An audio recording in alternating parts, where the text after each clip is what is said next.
चालाक लोमड़ी और खूंखार मगर। हमें मुश्किल समय में अपना आत्मविश्वास नहीं खोना चाहिए और हार्ड वर्क की जगह पर स्मार्ट वर्क करना चाहिए। ये कहानी उसी के बारे में है। चालाक लोमड़ी और खूंखार मगर। एक जंगल में एक बड़ा ही खूंखार मगर रहता था। वो मगर किसी जानवर को उसके इलाके की हद में नहीं आने देता था। यहाँ तक कि शेर भी उसके इलाके में नहीं जाता। जो भी जानवर उसकी हद में जाता वो मारा जाता था। एक दिन एक लोमड़ी शिकार करते करते उसके हद में भटक गई थी। उसने अपनी ओर मगर को आते हुए देखा।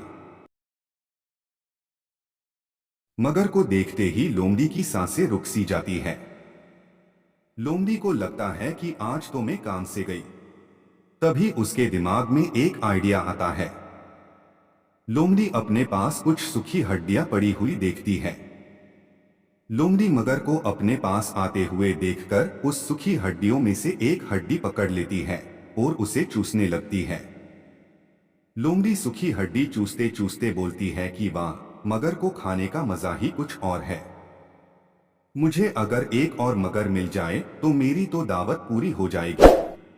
मगर लोमड़ी की बात सुनकर सोचने लगा कि अरे, ये लोमड़ी तो मगर का भी शिकार करती है।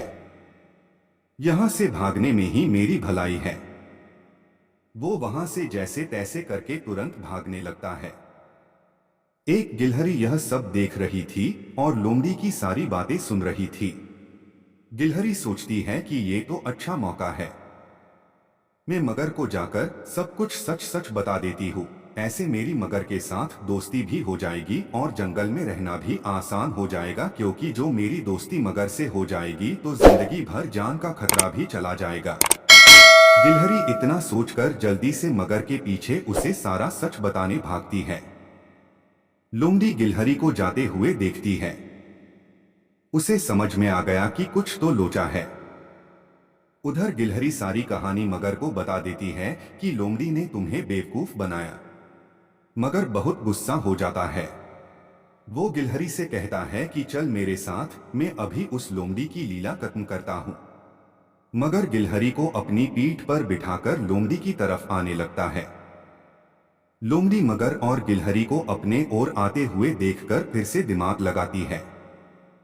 फिर से लोमड़ी हिम्मत करके मगर के सामने बैठकर जोरों से बोलने लगती है कि अरे, इस गिलहरी को भेजे 1 घंटा हो गया, फिर भी वो वापस नहीं आई। साली एक मामूली मगर को भी नहीं फंसा सकती। लोमड़ी की ये बात सुनकर मगर वही के वही गिलहरी को पटक देता है और वापस पीछे भागने लगता है। इस कहानी से यह सीख मिलती ही कि हमें मुश्किल समय में अपना आत्मविश्वास नहीं खोना चाहिए और हार्ड वर्क की जगह पर स्मार्ट वर्क करना चाहिए, क्योंकि मुश्किल समय में हार्ड वर्क से ज्यादा स्मार्ट वर्क ही हमारे काम आता है। जिंदगी में बंदर जैसे कई सारे लोग आपकी ऊर्जा, समय और ध्यान भटकाने के लिए तैयार रहते हैं। आपको उन्हें पहचानना होगा और इस लोमड़ी की तरह उनसे सावधान रहना होगा।